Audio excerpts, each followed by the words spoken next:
জোর বারুতে এটা হচ্ছে 500 হাইওয়ে। এই রাস্তা দিয়ে আমি অনেক দিনে যাতায়াত করি, বুঝছেন।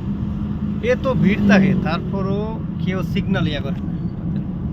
মনে করেন দেখা গেছে তোমার উল্টা পথে আসা যাওয়া বা এদিকে যাওয়া, এগুলো হয় না। দেখেন, যে যার সিরিয়াল মতো সবাই যাইতেছে, আবার যে যার সিরিয়াল ওই পাশে দেখেন, ওই পাশে যার যার সিরিয়ালে সবাই আইতেছে। সবাই কিন্তু সিসি ক্যামেরা ফলো করে, কারণ এই দেশে সিসি ক্যামেরা আওতায় সব কিছু চলে। আপনি লাম্বোবারে ইয়া করে দেবেন, কোনো সমস্যা নাই। দেখুন 300 টাকা ফাইন হয়ে গেছে আপনার। দেখেন একদম ক্লিয়ার। সকালবেলা এই রাস্তা দিয়ে বেশিরভাগই এরকম ক্লিয়ার থাকে।